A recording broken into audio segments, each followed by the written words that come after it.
दुनिया बदल चुकी है। अब हर इंसान उस आखिरी जानवर में बदल जाता है जिसे उसने खाया होता है। कुछ लोगों ने ब्लैक मांबा निगल लिया और रातों रात ब्लैक ड्रैगन बन गए। उनकी लड़ने की ताकत बिल्कुल पागलपन वाली थी। कुछ लोगों ने बीफ नूडल्स खाए और वे बन गए बैल जैसे राक्षस। उनकी ताकत राक्षसी थी। और मैंने KFC ऑर्डर किया था और मैं बन गया मुर्गे के सिर वाला इंसान। मुझे बस दो एबिलिटीज मिली, कुकड़ू कू करना और बेवकूफों की तरह नाचना। लेकिन यह ज्यादा समय तक नहीं चला। इस सर्वाइवल ऑफ द फिटेस्ट वाली बीस्ट अपोकैलिप्स में मैं बहुत ही बुरी तरह मर गया। लेकिन फिर मैंने अपनी आंखें खोली। मैं दोबारा जन्म ले चुका था। तारीख थी 28 अगस्त, यानी उस दिन से 3 दिन पहले जब दुनिया में बीस्ट ट्रांसफॉर्मेशन शुरू होने वाला था। मेरे पिछले जीवन में 1 सितंबर शाम 6:07 अचानक सूरज और चांद दोनों खून की तरह लाल हो गए और उसी भयानक दृश्य के साथ अपोकैलिप्स शुरू हो गया। वो नजारा इतना डरावना था कि लोगों की रूह तक कांप गई थी। उस समय मैंने एक ही दिन में 2 बार KFC खाया था। उस याद को सोचकर आज भी मेरा पेट मरोड़ने लगता है, क्योंकि उसके बाद मैं बन गया था मुर्गे के सिर वाला इंसान और उस अफरा तफरी में मैं ज्यादा देर तक जिंदा नहीं रह पाया। उस समय किसी को समझ ही नहीं आ रहा था कि आखिर हो क्या रहा है। लोग बस इतना जानते थे, वे उसी आखिरी जानवर में बदल गए जिसे उन्होंने खाया था। लेकिन अगर किसी ने उस दिन कई अलग अलग जानवर खाए हों तो उसे उनकी कई एबिलिटीज एक साथ मिल सकती थीं। ये सोचते ही मेरे दिमाग में अनगिनत आइडिया आने लगे। पैंगोलिन की डिफेंस, उल्लू की नाइट विजन, डॉल्फिन की इकोलोकेशन और भेड़िए की तेज इंद्रियां। इस बार मैं बनूंगा बीस्ट किंग। लेकिन एक समस्या थी, मेरे सारे पैसे दादाजी के अस्पताल के बिलों में खत्म हो गए थे। कबाड़ बेच बेच कर मैंने मुश्किल से $3000 बचाए थे, जो बिल्कुल भी काफी नहीं था। इसलिए मैंने हर जगह से ऑनलाइन लोन लेना शुरू कर दिया। एल्गोरिदम जानते थे कि मैं एक गरीब अनाथ हूँ। उन्हें डर था कि मैं पैसे वापस नहीं करूंगा, इसलिए मेरी लिमिट बस $50,000 तक ही थी। लेकिन अभी के लिए इतना ही काफी होगा। मैंने तुरंत अपनी शॉपिंग लिस्ट बनानी शुरू की। सबसे पहले उल्लू।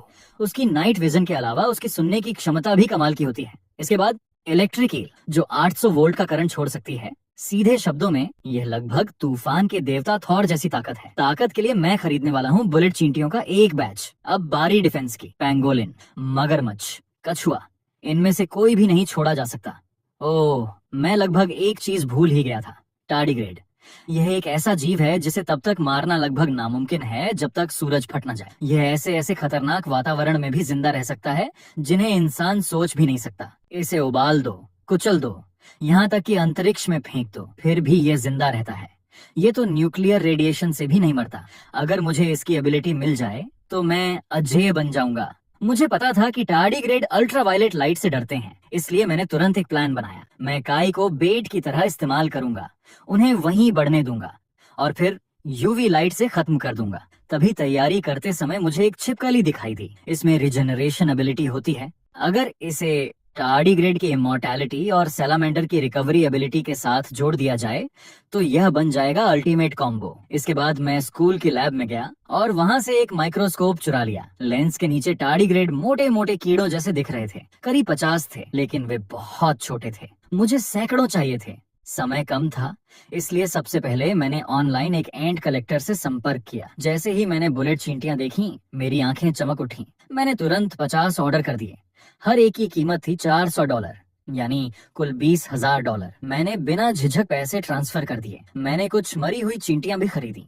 फिर मेरी नजर 2 अजीब बीटल्स पर पड़ी। सेलर ने बताया कि ये आयरन क्लैड बीटल्स हैं जो अमेरिका से लाए गए हैं। अगर इन्हें जोर से कुचल दो या कार से भी कुचल दो तो भी इन्हें कुछ नहीं होता। इनका एक्सोस्केलेटन इतना मजबूत है कि ये अपने वजन से 40,000 गुना ज्यादा दबाव सह सकती हैं। ये सुनकर मेरी दिलचस्पी और बढ़ गई। मेरे पिछले जीवन में जो लोहे जैसे राक्षस सब पर राज कर रहे थे, शायद वे इन्हीं से बने होंगे। लालची डीलर दोनों के $18,000 मांग रहा था।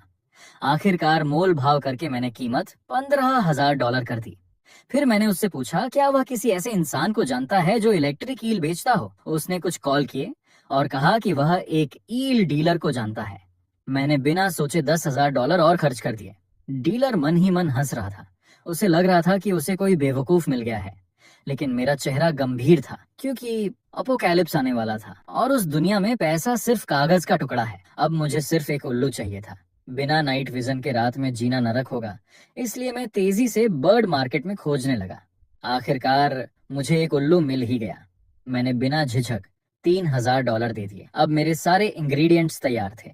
मैंने तुरंत उन्हें प्रोसेस करना शुरू कर दिया। विशेषज्ञों के अनुसार लोग जिस जानवर को खाते हैं उसके मांस की बची हुई ऊर्जा शरीर के अंदर रिलीज होती है और वही ऊर्जा बीज ट्रांसफॉर्मेशन का कारण बनती है। लेकिन दोबारा जन्म लेने के बाद भी मैं अभी तक इसका असली कारण समझ नहीं पाया था। आखिरी दिन सबसे पहले मैंने अपने कीमती टार्डी ग्रेड्स को चेक किया, फिर अपना बैलेंस देखा। मेरे पास सिर्फ $6000 बचे थे। मैं एक ब्लैकस्मिथ की दुकान पर गया और अपना हथियार चुना, एक भारी स्लेज हैमर। मैंने कुछ मगरमच्छ का मांस भी खरीदा और जब मैंने सैलामेंडर को देखा मुझे पता था कि ये मेरे अमर होने की टिकट है। तभी मुझे मिस रिया का मैसेज आया। वह पूछ रही थी क्या मैंने स्कूल से माइक्रोस्कोप लिया है।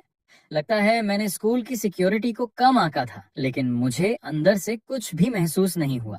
मैं कई दिनों से स्कूल नहीं गया था। दादाजी की मौत के बाद मेरा पढ़ाई में बिल्कुल भी दिल नहीं लगता था। फिर भी अपने दोस्तों की चिंता देखकर मैंने एक फैसला लिया। आज मैं उन्हें आखिरी बार खाना खिलाऊंगा। उधर मिस रिया भी बहुत चिंतित थीं। उन्होंने मुझे कॉल किया और मेरी हालत के बारे में पूछा। उनकी आवाज सुनकर मेरे मन में अजीब सी भावनाएं उठने लगीं। मेरे पिछले जीवन में इस नर्म दिल और खूबसूरत टीचर ने अपने छात्रों को बचाने के लिए अपने ही शरीर को ढाल बना लिया था और अंत में वह एक दुखद मौत मारी गईं। उस समय उन्होंने पोर्क खाया था और वह बन गई थी स्वर के चेहरे वाली इंसान। ये याद आते ही मैं तुरंत उन पर चिल्लाता हूँ, कोई भी पोर्क मत खाना, यही मेरे लिए तुम्हारी सबसे बड़ी मदद होगी। मेरी बात सुनकर वह हैरान हो जाती है। तब मैं बहाना बनाकर कहता हूँ कि स्वाइन फ्लू और बर्ड फ्लू फैल रहा है। उन्हें चेतावनी देने के बाद मैं अपने इंग्रेडिएंट्स पकाना शुरू करता हूँ। मैं चींटियों को उबालता हूँ और उन्हें चॉकलेट में मिलाता हूँ।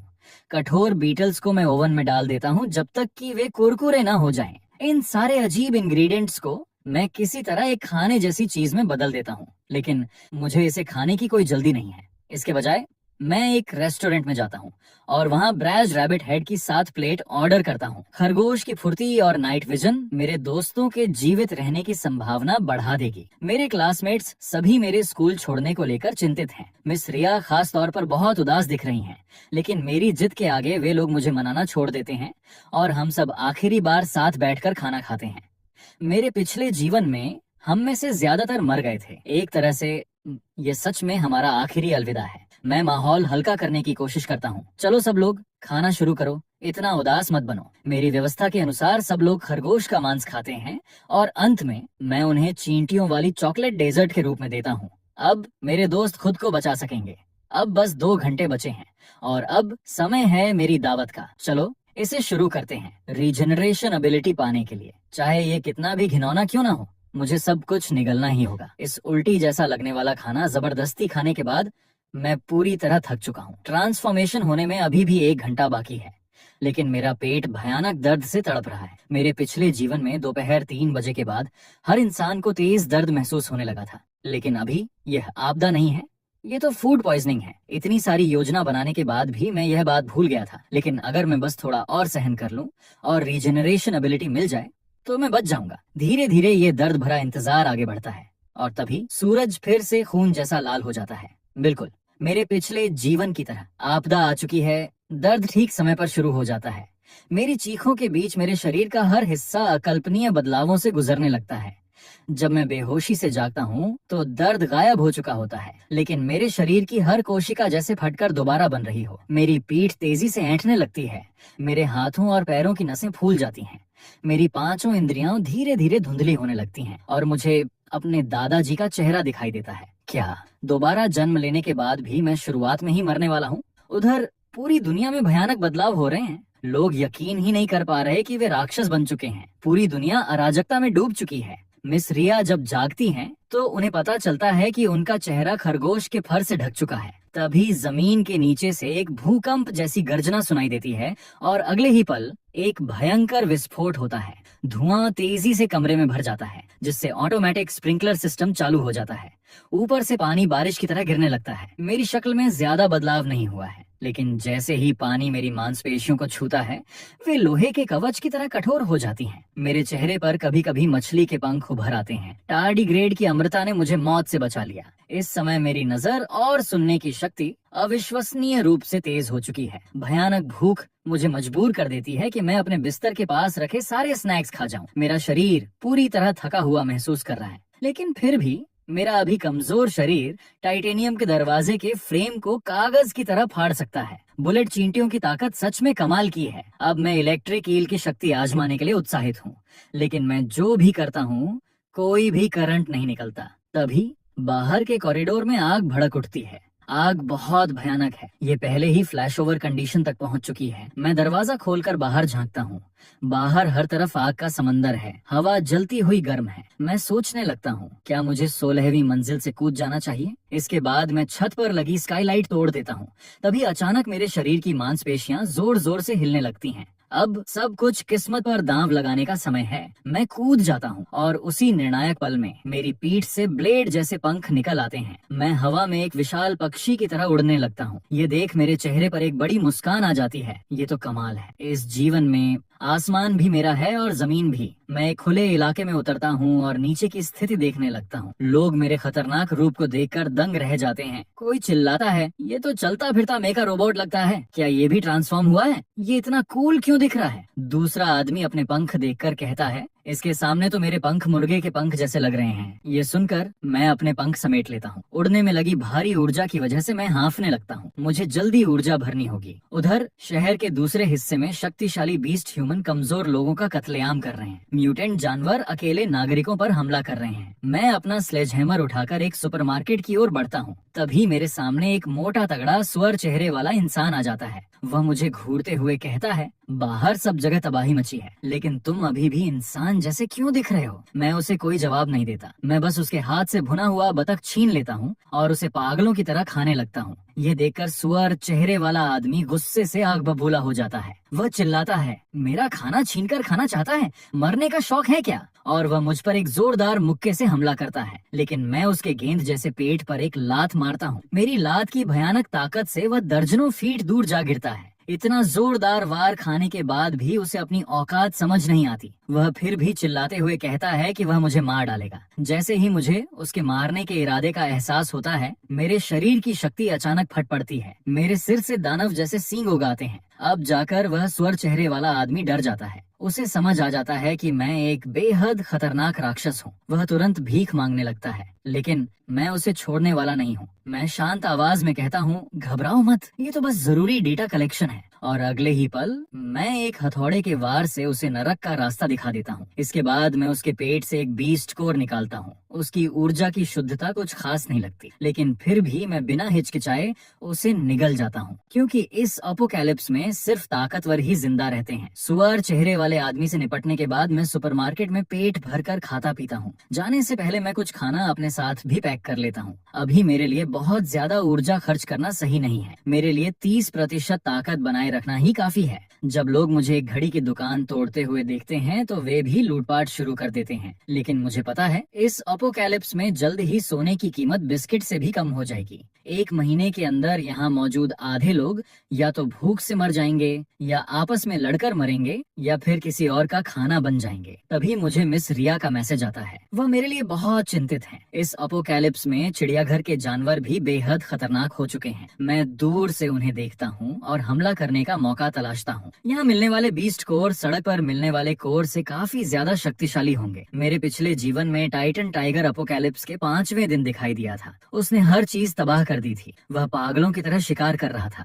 इंसानों के पास कोई भी प्रतिरोध नहीं था, यहाँ तक कि बंदूकें भी उसे रोक नहीं पाई। सिर्फ 2 महीनों के अंदर 30 फीट ऊंचे राक्षस शहर में घूम रहे थे, लेकिन इस बार मैं उन्हें राक्षस बनने से पहले ही खत्म कर दूंगा। तभी जंगल में मुझे अचानक एक बूढ़ा आदमी मदद के लिए पुकारता हुआ दिखता है। मैं उससे पूछता हूँ, पहले मुझे बताओ, क्या जानवर म्यूटेट होकर बाहर निकल गए हैं? वह जवाब देता है, नहीं, बाघ अभी भी अंदर हैं। ये सुनते ही मैं अपना लक्ष्य तय कर लेता हूँ और तुरंत लोहे की जाली फाड़ चिड़ियाघर के अंदर जाता हूँ। तभी एक म्यूटेटेड वुल्फ मैन मेरी ओर दौड़ता है। मैं बस एक हथौड़े के वार से उसे दूर उछाल देता हूँ। तभी पीछे से नुकीले दांत वाला बंदर मुझ पर हमला करता है। वह मुझे एक मुक्का मारता है, लेकिन मुझे जरा भी चोट नहीं लगती। मैं गुस्से से कहता हूँ, छुपकर हमला करने की हिम्मत कैसे हुई, और उसे जमीन पर पटक देता हूँ। जब मैं पीछे मुड़कर देखता हूँ तो पता चलता है कि पूरा चिड़ियाघर म्यूटेटेड बंदरों से भरा हुआ है, लेकिन मेरे लिए वे सब बस कचरा हैं। मैं एक एक करके हर बंदर को हथौड़े से गिरा देता हूँ, और भी कई बंदर बेवकूफों की तरह मेरी ओर दौड़ते हैं, लेकिन कोई भी मेरे एक वार को भी सहन नहीं कर पाता। कुछ ही देर में मैंने काफी सारे बीस्ट को और इकट्ठा कर लिए। इनकी क्वालिटी ठीक ठाक है और इनकी ताकत मेरे शरीर के साथ अच्छी तरह मेल खा रही है। जब मैं इन्हें अवशोषित करता हूँ तो मुझे अपनी रीढ़ की हड्डी के पास एक अजीब ऊर्जा महसूस होती है। क्या यह पूंछ उगने की शुरुआत है? मैं तुरंत पूरी ताकत से इसे रोकने की कोशिश करता हूँ, क्योंकि पूंछ एक कमजोरी बन सकती है। मैं पसीने से भीग जाता हूँ, लेकिन आखिरकार मैं इसे दबाने में सफल हो जाता हूँ। अभी मेरे शरीर की ऊर्जा बहुत ज्यादा ताकतवर है और मेरा मानसिक नियंत्रण इसके साथ तालमेल नहीं बिठा पा रहा। शायद जानवरों के दिमाग खाने से मेरा नियंत्रण बेहतर हो सकता है। इसी बीच मुझे एक अजीब दृश्य दिखाई देता है। एक सफेद बाघ और एक विशाल हनी बैजर आपस में लड़ रहे हैं। उन बीस्ट कोर को निगलने के बाद मैंने अपना पूर्ण रूप अनलॉक कर लिया है। मेरे शरीर से बिजली चमकने लगती है। मैं एक लात मारकर हनी बैजर को दूर फेंक देता हूँ। मुझे जो खरोंचें लगती हैं वे तुरंत ठीक हो जाती हैं। एक और लात मारते ही वह पूरी तरह अपाहिज हो जाता है। इसके बाद मैं चिड़ियाघर में ही बारबेक्यू पकाना शुरू कर देता हूँ। जैसा मैंने सोचा था, मांस की खुशबू भेड़ियों के झुंड को खींच लाती है। भेड़िए पागलों की तरह मुझे काटने की कोशिश करते हैं, लेकिन जैसे ही वे मुझे छूते हैं वे तुरंत बिजली के झटकों से झुलस जाते हैं। बारबेक्यू खाते खाते मेरे शरीर में एक पूंछ उगाती है, लेकिन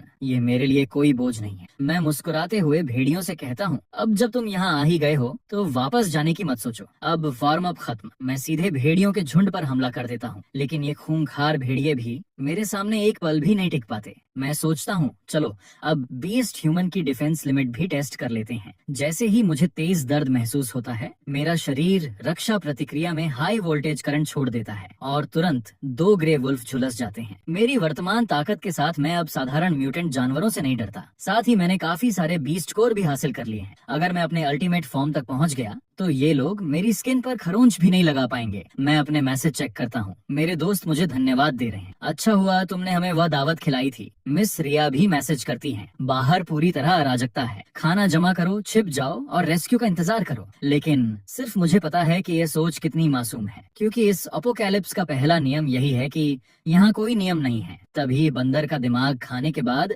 मेरा नियंत्रण सच में बेहतर हो गया है। अब मैं हल्के हल्के अपने शरीर की पावर को महसूस कर सकता हूँ। अब जब मेरे पास एक बेसिक फ्रेमवर्क है तो अगला कदम है कमजोरियों को खत्म करना। समय देकर मैं जंगल के और अंदर चला जाता हूँ। तभी मुझे अपने दोस्त का मैसेज मिलता है। वह मदद मांग रहा है। मैं उसे इस दुनिया की हकीकत दिखाने का फैसला करता हूँ। मैं कहता हूँ, ताकत पाने का एक ही रास्ता है, शिकार करना, लेकिन यह भ्रष्टाचार की शुरुआत भी है। ये सुनकर मेरा दोस्त जोखिम उठाने का फैसला करता है। जल्द ही उन्हें पता चल जाता है कि म्यूटेंट जानवरों को खाने से वास्तव में ताकत मिलती है। अब उनके पास वापस लौटने का कोई रास्ता नहीं है। जिंदा रहने के लिए वे आखिरकार शिकार करना शुरू कर देते हैं। जंगल में चलते हुए अचानक मुझे एक अजीब आवाज सुनाई देती है। मैं देखता हूँ कि एक विशाल हॉर्स फ्लाई एक गैंडे का खून चूस रही है। इस चीज की रिसर्च वैल्यू शायद एक बीस्ट कोर से भी ज्यादा हो सकती है। एक झपकी भर में ही वह पूरा गैंडा खाली कर देती है। इस जीव में आकार बढ़ाने की क्षमता और सब कुछ देखने वाली कंपाउंड आंखें दोनों मौजूद हैं। इससे निपटना आसान नहीं होगा। मेरे पास इसे मारने के लिए सिर्फ एक मौका है। मैं जमीन पर लेट जाता हूँ और अपनी सफेद गर्दन को खुला छोड़ देता हूँ, क्योंकि ये जीवन ऊर्जा के प्रति बहुत संवेदनशील होता है। जल्द ही वह घिनौना जीव मेरी ओर खींच आता है। उसी समय मैं अचानक अपनी आंखें खोल देता हूँ और उसकी हर हरकत पर नजर रखता हूँ। अचानक मैं उसकी पतली काली टांगे पकड़ लेता हूँ, फिर उसे जोर से जमीन पर पटक देता हूँ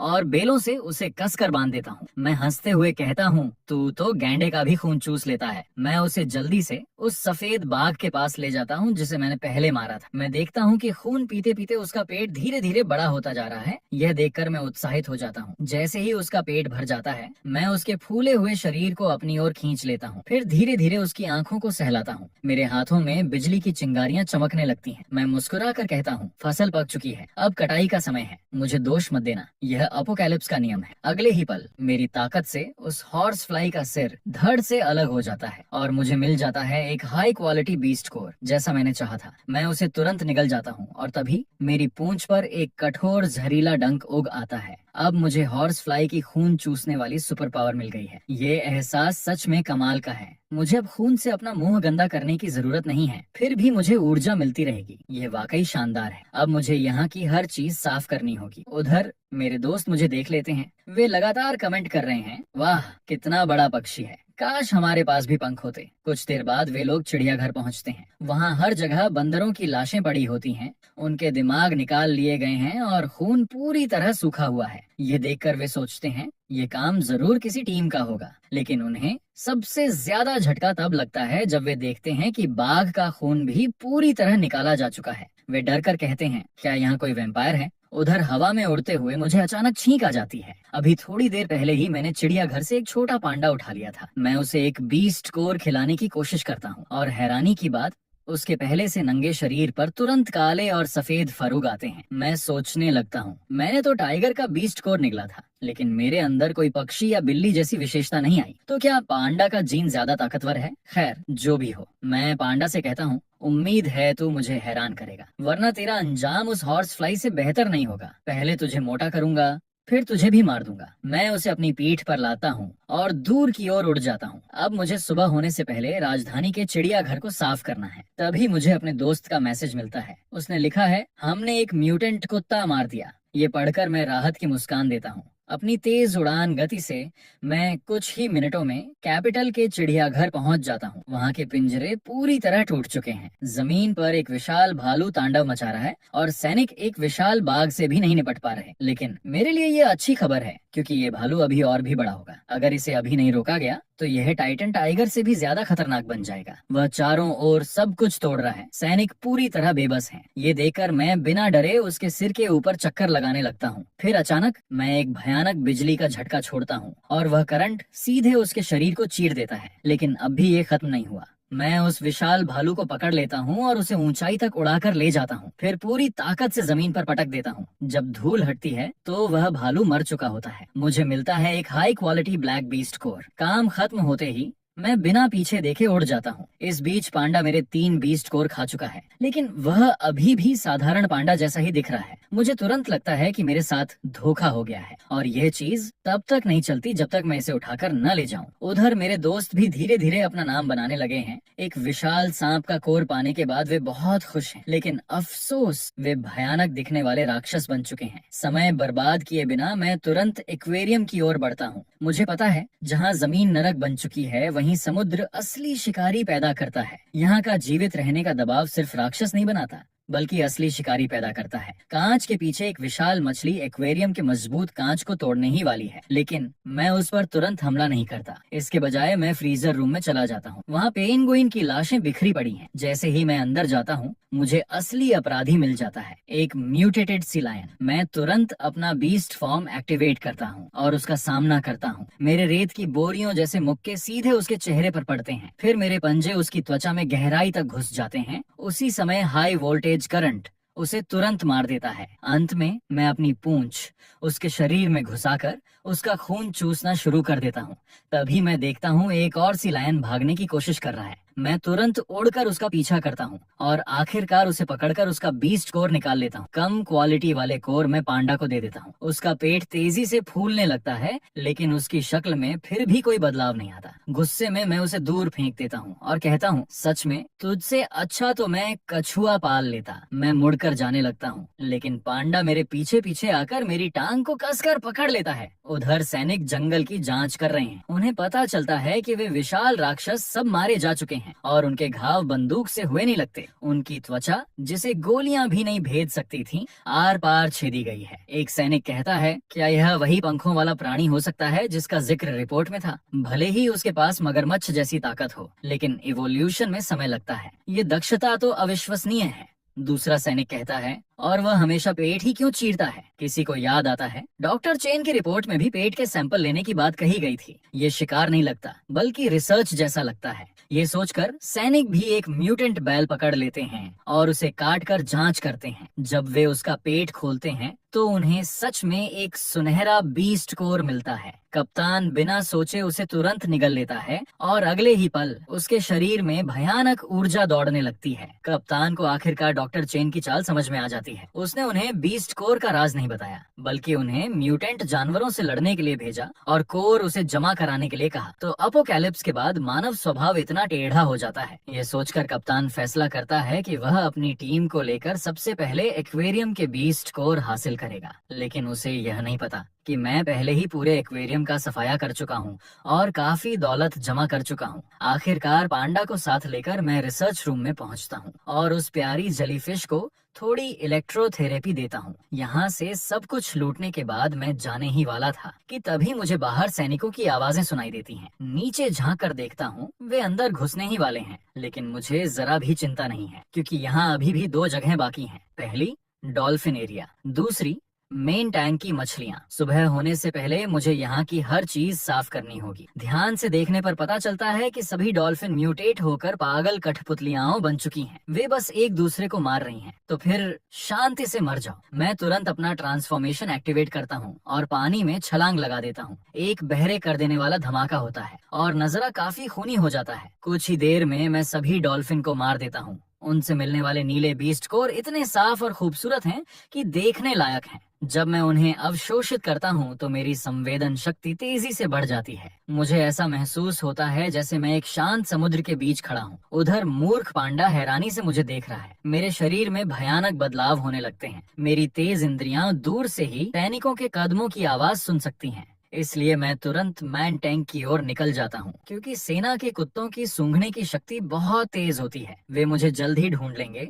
मुझे जल्दी करनी होगी। जैसा मैंने सोचा था, सेना जल्दी ही मेरा रास्ता रोक लेती है। मजबूर होकर मैं धीरे धीरे बाहर आता हूँ। मेरे साथ पांडा भी है। मैं हाथ उठाकर कहता हूँ, गोली मत चलाओ दोस्तों, मैं अच्छे लोगों में से हूँ। कप्तान मुझे शक भरी नजरों से देखता है। वह पूछता है, क्या तुमने म्यूटेंट जानवरों को काट कर देखा है? मैं तुरंत इनकार कर देता हूँ। मैंने नहीं, ये सब पांडा ने किया है। सैनिक हंसते हैं। क्या मजाक कर रहे हो?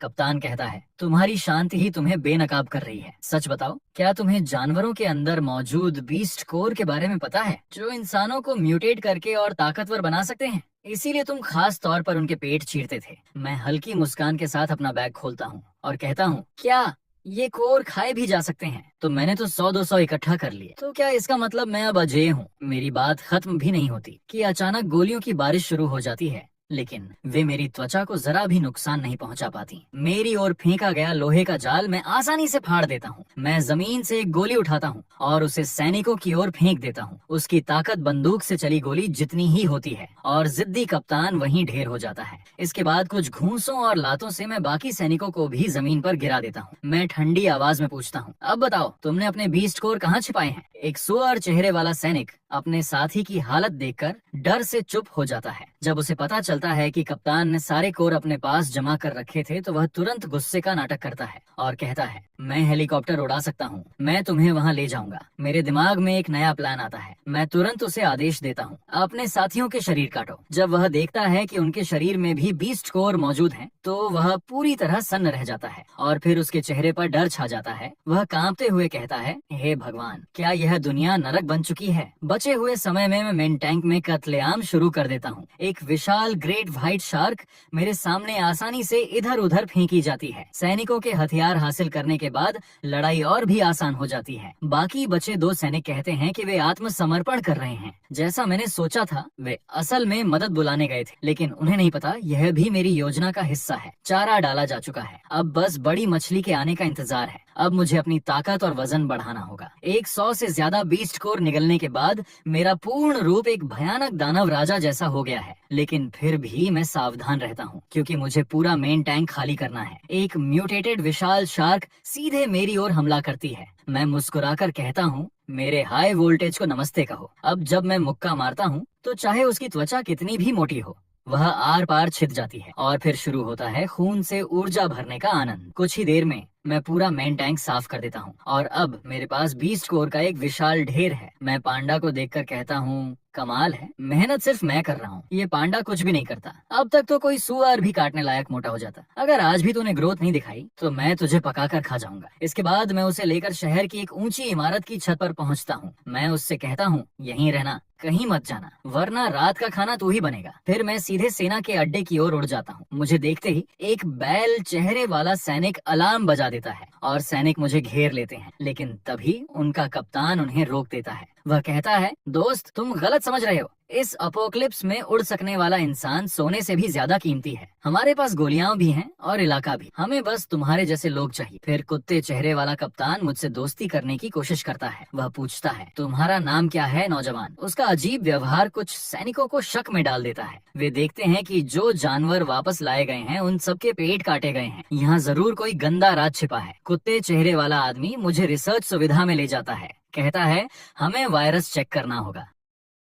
जैसे ही डॉक्टर चेन मुझे देखते हैं उनकी आंखें चमक उठती हैं। वे कहते हैं, कमाल का नमूना, मेरा मतलब कमाल का नौजवान। तुम्हारे ये पंख कैसे जागे? क्या तुमने ट्रांसफॉर्म होने के बाद म्यूटेंट जानवरों का मांस खाया? हमारी रिसर्च कहती है कच्चा मांस खाने से भी थोड़ी ताकत बढ़ती है। फिर वह मुझे एक अजीब वैक्सीन इंजेक्ट करने की तैयारी करता है, लेकिन कुछ ही पलों में डॉक्टर चेन को महसूस होता है कि कुछ गड़बड़ है। वो देखता है कि मेरी त्वचा बेहद कठोर हो चुकी है, इतनी कि एक छोटी सी सुई भी उसे भेद नहीं सकती। उसके हैरान होने का फायदा उठाते हुए मैं हल्की मुस्कान देता हूँ। प्रोफेसर, ऐसे काम में हिचकिचाना नहीं चाहिए, इसे मवेशियों की तरह ट्रीट करो। इतना कहकर मैं उसे जमीन पर पटक देता हूँ और वही वैक्सीन सीधे उसके शरीर में घुसा देता हूँ। डॉक्टर चेन चीख उठते हैं। योजना उजागर होते ही भाड़े का कप्तान बिना हिचकिचाए मेरी पीठ पर गोली चलाता है, लेकिन मेरे वर्तमान शरीर की ताकत के सामने साधारण गोलियां बेकार हैं। वे मेरी त्वचा को खरोंच तक नहीं सकती। ये देखकर कप्तान हक्का बक्का रह जाता है। वह विश्वास नहीं कर पाता और पागलों की तरह मुझ पर गोलियां बरसाने लगता है।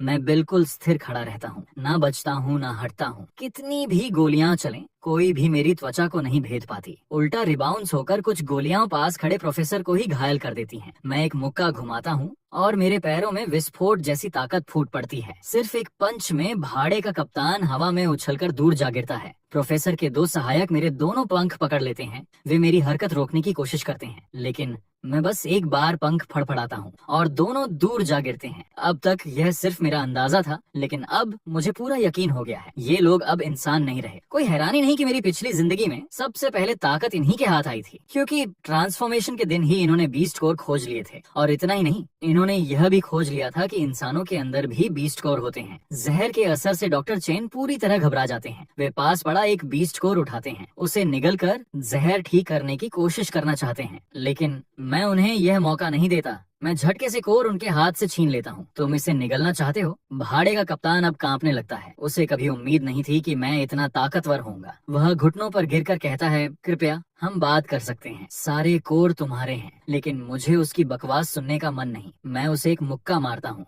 वह तुरंत दया की भीख मांगने लगता है, फिर सेफ खोलता है और बीस्ट कोर का ढेर मेरे सामने रख देता है। मैं उसे लेकर अंडरग्राउंड वॉल्ट में जाता हूँ और कहता हूँ, मुझे पता है तुम्हारे घर में इससे भी ज्यादा कोर हैं। कोई चालाकी मत चलना, वरना मैं तुम्हारे सैनिकों को तुम्हारे और डॉक्टर चेन के सारे गंदे राज बता दूंगा। फिर ये बंदूकें तुम्हारी तरफ मुड़ जाएंगी। ये सुनकर भाड़े के सैनिक घबराकर पसीना पसीना हो जाते हैं। उन्हें समझ ही नहीं आता ये सब हो क्या रहा है। लेकिन तभी भाड़े के कप्तान का शरीर अचानक फिसलन भरा हो जाता है। वह झुककर ईल मछली की तरह जमीन पर सरकने लगता है और चिल्लाता है, उसे मार दो। सैनिक मुझ पर गोलियां बरसाने लगते हैं, लेकिन जब धुआं छंटता है मैं पूरी तरह सुरक्षित खड़ा होता हूँ। ये देखकर कप्तान डर के मारे रेंग कर भागने लगता है। गोलियां लगातार मेरे पंखों से टकराती हैं और चिंगारियां उड़ती हैं, लेकिन मैं उसे भागने नहीं देता। मैं हवा से एक गोली पकड़ लेता हूँ और उंगली से झटकते ही उसे कप्तान के पैर पर मार देता हूँ। गोलियां अभी भी मेरे शरीर पर बरस रही हैं, लेकिन कुत्ते चेहरे वाला कप्तान चिल्लाता रहता है, फायर करते रहो। अब मेरा समय बर्बाद हो रहा है। मैं सीधे हवा में छलांग लगाता हूँ और भाग रहे भाड़े के कप्तान को पकड़ लेता हूँ। फिर सैनिकों को बताता हूँ कि उसने और डॉक्टर चेन ने कैसे गंदे काम किए हैं। कुछ सैनिकों को पहले से शक था, अब वे गुस्से से भर जाते हैं। उसी समय एक स्नाइपर राइफल मेरी ओर निशाना साधती है। वह इतने समय से सब देख रहा था, फिर भी उसे समझ नहीं आया कि ये गोलियां मुझ पर बेकार हैं। मैं अपने पंख फड़फड़ाता हूँ और तोप के गोले की तरह उसकी ओर उड़ता हूँ। पलक झपकते ही मैं उसे पकड़ लेता हूँ और उसका सिर उड़ा देता हूँ। मैं ठंडी आवाज में कहता हूँ, और कोई कोशिश करना चाहता है? ये सुनकर कोई भी सैनिक आवाज तक नहीं करता। मुझे पता है इन सैनिकों को भाड़े के कप्तान और प्रोफेसर ने धोखा दिया था। सबसे घिनौनी बात यह थी कि प्रोफेसर ने जानबूझकर कहा था कि बीस्ट कोर जहरीले होते हैं और उन्हें केंद्रीय प्रोसेसिंग के लिए जमा करना चाहिए। अब सब समझकर सैनिक पछताने लगते हैं, लेकिन भाड़े का कप्तान यह जानकर सफेद पड़ जाता है कि उसका अंत आ गया है। बाद में मैं अंडरग्राउंड वॉल्ट से सारे बीस्ट कोर ले लेता हूँ, फिर एक मुट्ठी कोर कप्तान की लाश पर रख देता हूँ और कहता हूँ अगली जिंदगी में अपने भाइयों के साथ बांटना याद रखना। इसके बाद मैं पूछता हूँ किसी को कुत्ते के घोंसले का पता है जो मुझे खजाने की जगह बताएगा? ये 14 कोर उसके हैं। एक सुअर चेहरे वाला आदमी स्वयं सेवा करता है। वह मुझे पहाड़ की चोटी पर बने विला तक ले जाता है। अंदर कदम रखते ही मैं देखता हूँ वहाँ लाशों का ढेर लगा है, लेकिन कोई दांत या पंजों के निशान नहीं। ये काम किसी इंसान का है। बाथरूम में मैं देखता हूँ कि एक गोरिल्ला मैन एक लड़की के साथ जबरदस्ती कर रहा है। मैं पिगफेस से पूछता हूँ क्या ये भाड़े के कप्तान का बेटा है? गोरिल्ला मैन हमें देख लेता है और तिरस्कार से हंसता है। ओह, एक पंखों वाला अजीब प्राणी। क्या हुआ, हीरो बनकर लड़की बचाने आए हो? पीछे से लड़की रोते हुए कहती है मुझे बचाओ। पिग फेस उसकी आवाज पहचान लेता है। वह सच में कुत्ते चेहरे वाले कप्तान का बेटा है। गोरिल्ला मैन भी पिग फेस को पहचान लेता है और मुस्कुराकर कहता है इसे खत्म करने के बाद तू भी दावत में शामिल हो जाना। फिर वह घमंड से कहता है लगता है मेरा इवोल्यूशन पूरा हो चुका है, तुम मुझे पहचान भी नहीं पाए। मैं शांत स्वर में पूछता हूँ अपने पिता के छिपे कोर में से कितने खाए? वह लापरवाही से कहता है बस 27। अगर सारे सैकड़ों खा लेता तो मैं इनविंसिबल होता। मैं हल्की मुस्कान देता हूँ तो फिर तुम्हें वह मौका नहीं मिलेगा। अचानक गोरिल्ला मैन को महसूस होता है कि कुछ उसके पास से गुजरा है। फिर दर्द महसूस होते ही वह चीख उठता है। अब मुझे पता चल जाता है कि वह लड़ने लायक नहीं बचा। मैं चाकू जमीन पर फेंक देता हूँ और लड़की से कहता हूँ अब यह चाकू तुम्हारा है, तुमने जो करना है करो। अगले ही पल खून चारों ओर फैल जाता है और गोरिल्ला मैन स्वर्ग से धार जाता है। फिर मैं अंदर वाले दरवाजे को जोर से लात मारकर तोड़ देता हूँ। कुत्ते चेहरे वाले कप्तान के रिश्तेदार गुस्से से चिल्लाने लगते हैं कौन सा जंगली कुत्ता है जो हमारे दरवाजे को लात मारने की हिम्मत कर रहा है? तुझे पता भी है ये किसका इलाका है? बेवकूफ लड़के। वे बिना कुछ सोचे मुझ पर गोलियां बरसाने लगते हैं, लेकिन गोलियां मेरे शरीर से टकराकर ऐसी आवाज करती हैं जैसे लोहे की प्लेट से टकराई हो। ये देखकर सब लोग स्तब्ध रह जाते हैं। मैं ठंडी आवाज में कहता हूँ जैसा बाप वैसा बेटा। तुम लोगों को मारने में मुझे जरा भी अपराध बोध नहीं होगा। कुछ ही पलों में मैं सभी को जमीन पर गिरा देता हूँ। फिर मैं बाहर से अंदर आती उस लड़की की ओर देखता हूँ और कहता हूँ अब ये सब तुम्हारे हैं। उसकी आंखों में आंसू हैं, लेकिन उनमें जलती हुई नफरत भी है। आखिरकार मैं उनके वेयर हाउस तक पहुँचता हूँ। अंदर जाकर देखता हूँ वहाँ अनगिनत बीस्ट कोर पड़े हैं। तभी मुझे समझ आता है मेरी पिछली जिंदगी में जिनके पास हथियार थे उनके पास हमेशा सबसे ज्यादा ताकत क्यों थी। ये जगह एक विशाल हॉल जैसी है। मैं लड़की से कहता हूँ याद रखो उन लोगों के शरीर में भी बीस्ट कोर हैं, उन्हें निकालो और निकल जाओ। जिंदा रहने का यही एक मौका है। वह बिना हिचकिचाए खोर निकल जाती है। उस पल से मेरी नजरों में सिर्फ 2 चीजें रह गई हैं, ताकत हासिल करना और कत्लेआम। ये सब देखकर पिग फेस आदमी कांपने लगता है, क्योंकि इस नरभक्षी दुनिया में लोग धीरे धीरे इंसान रहे ही नहीं जाते। सब खत्म करने के बाद मैं तुरंत पांडा को ढूंढने वापस लौटता हूँ, लेकिन जब मैं छत पर पहुँचता हूँ तो पांडा गायब होता है। दीवार पर गहरे पंजों के निशान देखकर मेरे मन में एक बुरा ख्याल आता है। मैं बुदबुदाता हूँ बच्चे पालना सच में बहुत झंझट का काम है। मैं तुरंत उजड़े हुए शहर के ऊपर उड़ने लगता हूँ और पांडा को ढूंढते हुए लगातार उसका नाम पुकारता हूँ। खंडहरों में छिपे शरणार्थी मुझे देखकर सोचते हैं कि मैं पागल हो गया हूँ, लेकिन मेरी आवाज कुछ और ही चीजों को आकर्षित कर लेती है। अचानक एक ताकतवर म्यूटेंट कुत्ता मेरी ओर दौड़ता है। उसके हमले के सामने मैं जरा भी नहीं बचता, बस एक बिजली का झटका और वह तुरंत भुनकर मर जाता है। मैं उस पांडा को ढूंढता रहता हूँ जिसने अनगिनत बीस्ट कोर खा लिए थे। तभी एक अंधेरी गुफा में अचानक अनगिनत हरी चमकती आंखें दिखाई देती हैं। मेरी शक्तिशाली संवेदन शक्ति महसूस करती है कि कोई मुझे छिप कर देख रहा है। मैं एक बिजली का झटका छोड़ता हूँ और पास का एक मेंढक जैसा म्यूटेंट आदमी तुरंत जमीन पर गिर जाता है, लेकिन मैं उसे नजरअंदाज कर देता हूँ क्योंकि मुझे सिर्फ पांडा को ढूंढना है। मैं फिर उसका नाम चिल्लाता हूँ और कहता हूँ वापस आ जाओ। जैसे ही मेरी आवाज गूंजती है, अचानक एक विशाल भालू तेजी से मेरी ओर दौड़ता हुआ आता